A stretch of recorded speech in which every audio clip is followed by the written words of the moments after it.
teve essa felicidade aí de pegar um time que, em tese, o Palmeiras pode vencer mesmo com tantos desfalques. Mas não era para jogar com esses desfalques. Então, naqueles jogos você tem que ganhar de qualquer maneira, mesmo se não jogar bem, não conseguiu jogar bem, mas tem que ir lá buscar o resultado.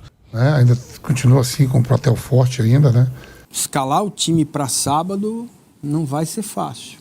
Mais de 20 mil ingressos vendidos, teremos aí lotação total no Allianz Parque para sábado. Rapaziada, enquanto o Palmeiras só embala no Brasileirão, os antes, principalmente os flamenguistas, pessoal, ficam revoltados. O Palmeiras não desce para eles, né, pessoal? Enfim, nesse vídeo vocês vão conferir aí comentaristas lá da Jovem Pan Esportes, inclusive entre eles o Mauro César Pereira, pessoal, né? Falando aí do Palmeiras, dando aquela cutucada no Palmeiras, porque eles não aguentam ficar sem falar do Palmeiras, né, pessoal? Não adianta. Enfim, o Palmeiras está incomodando bastante eles, e que continue assim, né, pessoal? Continue assim. Então, confere aí o vídeo, porque se trata de Campeonato Brasileiro. O Palmeiras está bem, tá numa posição muito boa, pode chegar no confronto direto contra o Flamengo numa posição muito melhor. Enfim, e os antes-flamenguistas estão malucos com isso, pessoal. Estão malucos. Confere no vídeo até o final, porque tem informação importante. Tem o Massini, o Paulo Massini, trazendo informações importantes do jogo do Palmeiras contra o Juventude, enfim. Então assiste até o final que o vídeo tá caprichado, beleza? Então, sem mais enrolação, bora aí direto pro vídeo. Agora do Palmeiras e desses desfalques todos. Palmeiras entra em campo em meio à data FIFA para enfrentar o Juventude neste sábado, sem os convocados por parte do Uruguai. Marcelo Bielsa chamou Facundo Torres e Emiliano Martínez, com a seleção da Argentina Aníbal Moreno e Flaco Lopes, e o Gustavo Gomes com a seleção do Paraguai. Ramon Sosa, o autor do gol da virada no clássico Choque Rei. O Sosa sofreu um edema na coxa esquerda e depois eu vou até questionar o pessoal do Palmeiras, mas fiquei com a sensação de que foi no lance do gol que ele acabou se machucando, o Ramon Sosa. E o Palmeiras já não vai contar com o Vitor Roque, suspenso, estava pendurado e recebeu o terceiro cartão amarelo na partida contra o São Paulo, aquela confusão que teve entre atletas ali à beira do campo. E o Palmeiras, assim, já sabia que não poderia contar nesse jogo. O Lucas Evangelista está fora da temporada, inclusive o Lucas Evangelista. Então são esses jogadores que estão de fora. Então, sem Evangelista, sem Emiliano Martínez, sem Aníbal Moreno, o Palmeiras fica sem um volante para esse jogo. E o Vitor Roque suspenso, Flaco Lopes na seleção da Argentina. O Palmeiras também fica sem centroavante para esse jogo, fica sem a dupla que turbinou essa boa fase recente do Palmeiras. Bruno Prado. São desfalques importantes. É um jogo que o Palmeiras tem que ganhar, né? Independente dos desfalques, é o jogo atrasado em casa contra um dos últimos colocados do campeonato. Então, naqueles jogos você tem que ganhar de qualquer maneira, mesmo se não jogar bem, não conseguiu jogar bem, mas tem que ir lá buscar o resultado, que é um jogo importante para o campeonato. Que aí o Palmeiras ele passará a ter o mesmo número de jogos que o Flamengo, ele não vai ter mais essa vantagem, entre aspas, aí, de ter um jogo a menos que o Flamengo. E se ele ganhar, ele abre 3 para o Flamengo e com 2 vitórias a mais, né? E depois tem mais uma rodada antes do confronto direto Flamengo e Palmeiras. O Palmeiras vai receber o Bragantino, o Flamengo vai jogar no Engenhão com o Botafogo. Mas vamos supor que os dois vençam. Se o Palmeiras ganha do Juventude e ganha do Bragantino, o Flamengo também ganha do Botafogo. Ele chega no confronto com o Flamengo no Maracanã, podendo até perder o jogo e seguir líder, né? Porque o Flamengo igualaria em pontos e o Palmeiras teria uma vitória a mais. Então esse jogo é muito importante para o Palmeiras, né? Buscar o resultado, mas vai estar todo desfalcado.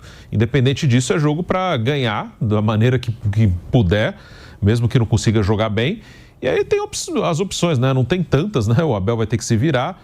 Pode tentar jogar com 3 zagueiros, já que não tem um primeiro volante ali, né? Não tem nem o Martínez, nem o Aníbal. Então pode tentar jogar ali com 3 zagueiros. Ele tem o Bruno Fux, o Murilo e o Mikael. Aí coloca ali 2 no meio ali, jogadores sem tanto poder de marcação.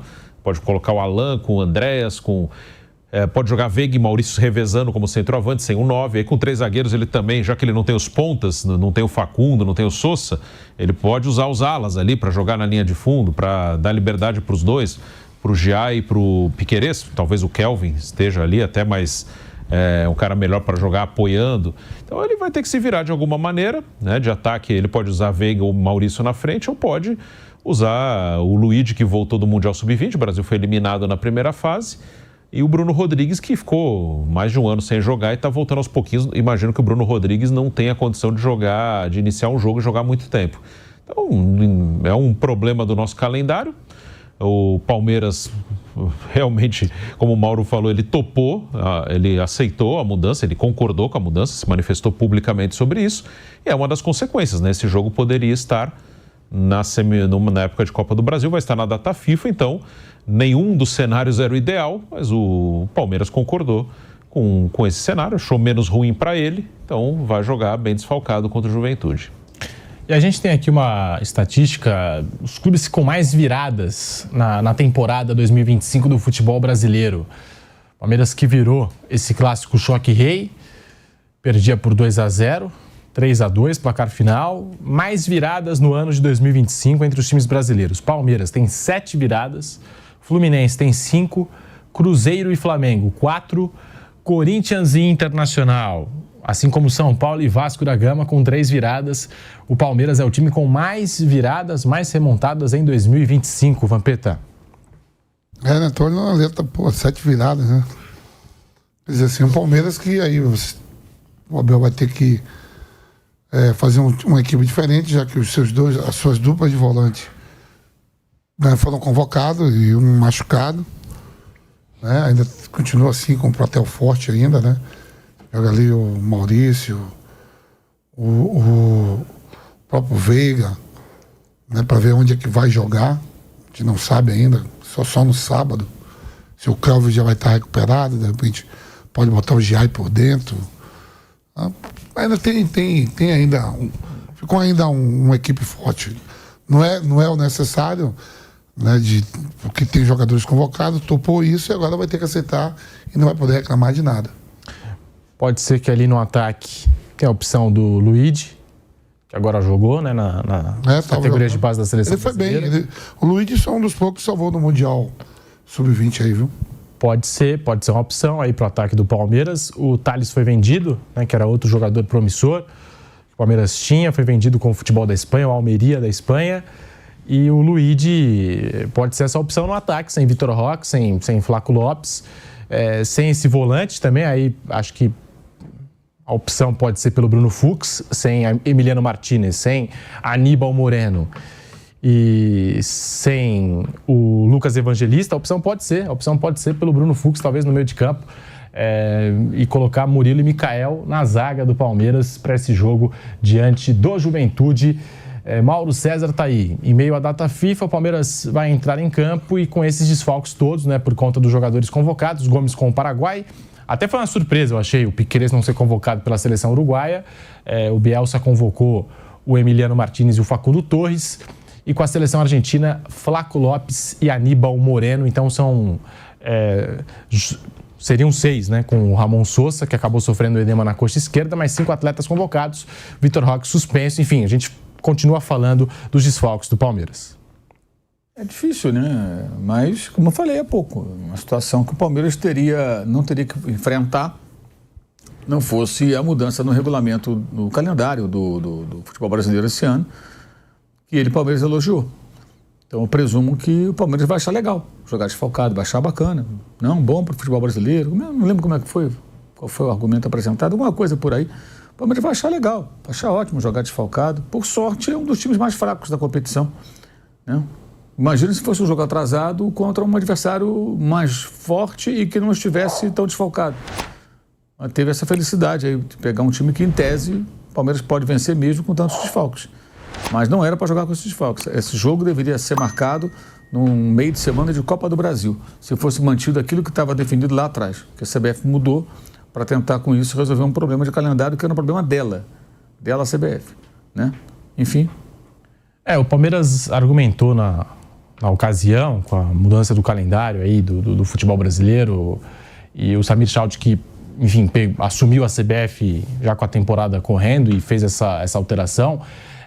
O Palmeiras argumentou que é uma importante mudança, se a gente quer num futuro próximo aí, meio que se referindo à próxima temporada, o Palmeiras, né? Se a gente quer organizar aqui os jogos do futebol brasileiro num calendário melhor.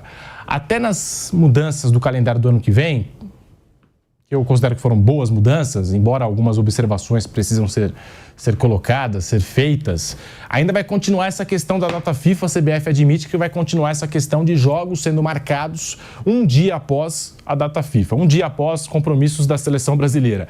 E isso é muito ruim, para o calendário, né? Esse já é um ponto crítico e vai continuar sendo um ponto crítico que a CBF não conseguiu melhorar, Bruno Prado. Em campo para o jogo contra o Juventude, o Palmeiras tem a recuperação do Kelvin, jogando ali pelo lado, Massa. O Kelvin voltou a fazer os trabalhos em campo, né? Cara, escalar o time para sábado não vai ser fácil. Não vai ser fácil, né? Tem o Sousa que tá com edema. Tá? O edema do Memphis demora quanto tempo, Vessa?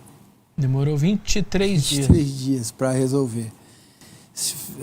Normalmente, edema se resolve em 10, 12. 10 a 15, De 10 e 15 é o que se fala. Depende do atleta, né?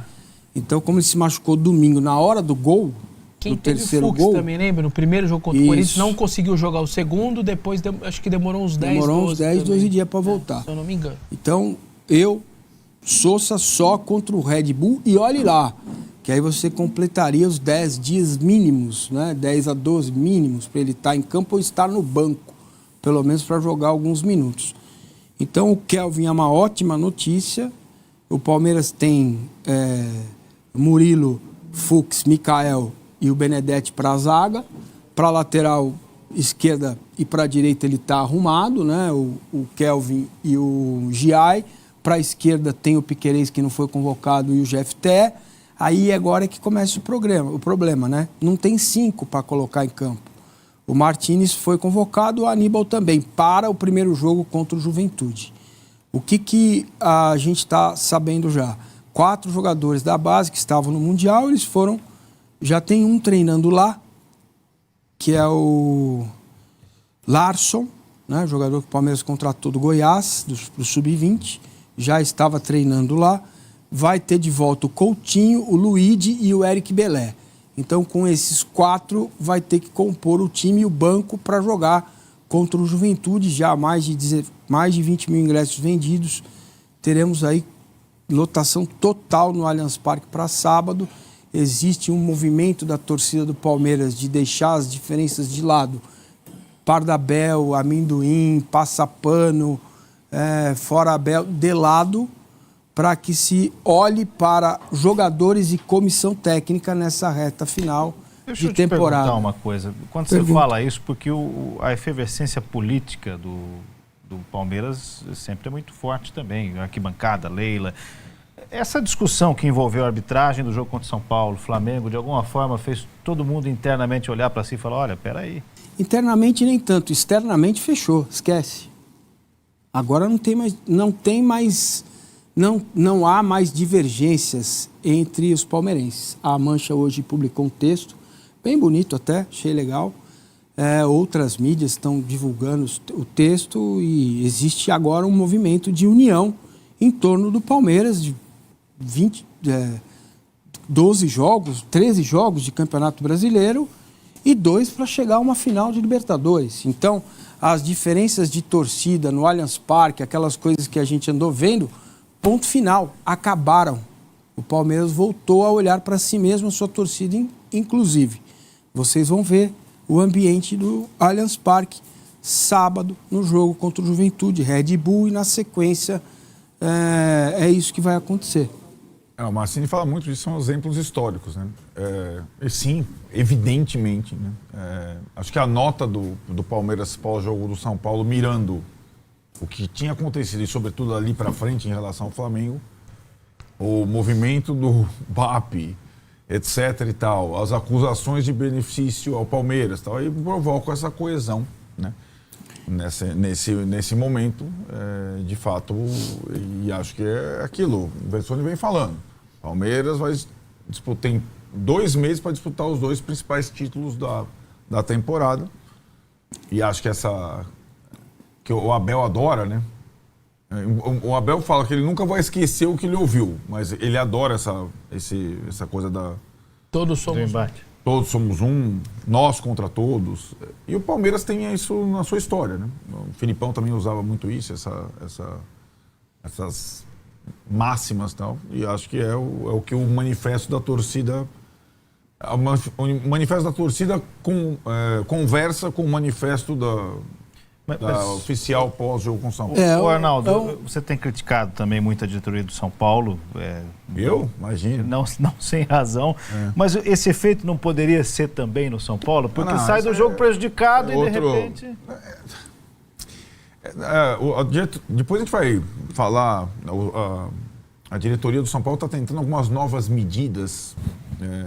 Não nesse aspecto, eu acho que não tem mais como... O São Paulo, de novo, nessa história, é café pequeno. O presidente do São Paulo em 5... Bom, rapaziada, e tem notícia importante aqui no final do vídeo para vocês. Notícia de mercado, pessoal, porque um grande jogador pode estar a caminho do Palmeiras, pessoal. Informação importante demais que eu vou estar passando aqui para vocês, tá? Com relação a Gerson, pessoal. O ex-Flamengo, atualmente lá no Zenit. Tá aí a foto para vocês dele aí na tela, né? Do lado aí o escudo do Palmeiras. Então, sem mais enrolação, pessoal, vamos direto para a notícia aqui.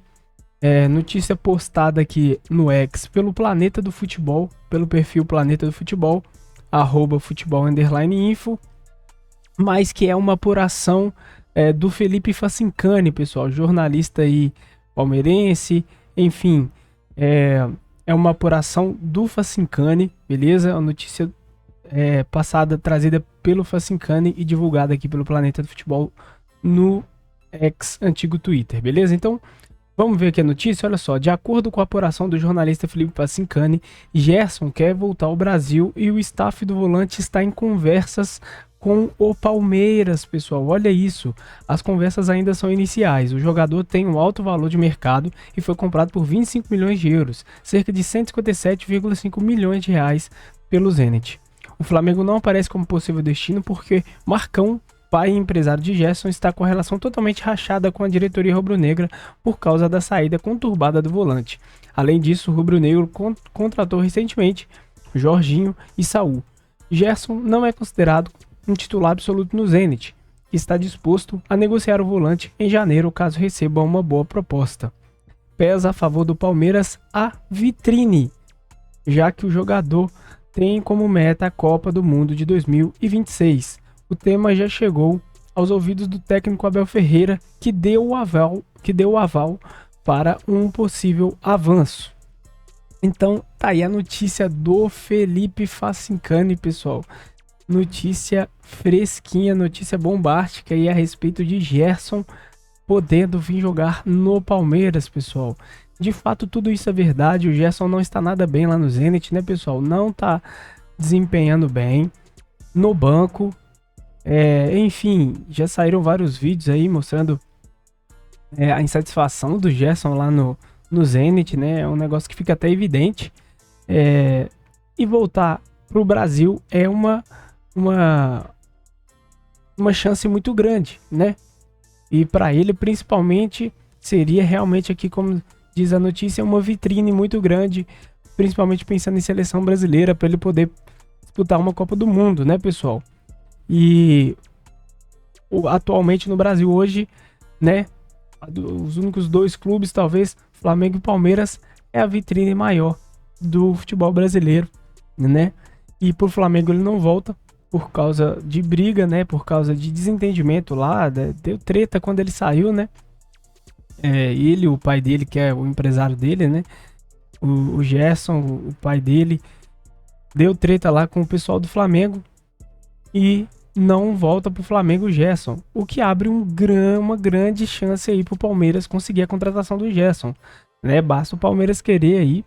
Claro que não é fácil, que não é simples, o jogador é caro também, mas na minha visão, o Palmeiras consegue sim, se fizer um esforço, a contratação do Gerson. Seria sensacional. Imagina o meio de campo aí do Palmeiras com Gerson e Andrés Pereira, pessoal. Seria sensacional mesmo. O Palmeiras ganharia muito em força, né? Mas é isso, o que você acha de Gerson jogar pelo Palmeiras, pessoal? Você aprova ou não? Deixa a sua opinião no campo dos comentários, sua opinião é muito bem-vinda aqui, beleza, pessoal? E é isso, se curtiu o vídeo, não esquece, deixa o like para fortalecer o canal, o seu like é importante, ajuda muito, então dá essa moral aí. Se você for novo por aqui, já se inscreve, ativa o sininho das notificações também, para você estar sempre recebendo os vídeos novos aqui do canal, tá sempre por dentro de tudo que acontece com o Verdão todos os dias, belezinha? Bom, então é isso aí, agora eu vou ficando por aqui, um grande abraço. Até o próximo vídeo, é o porco, é nóis, fui!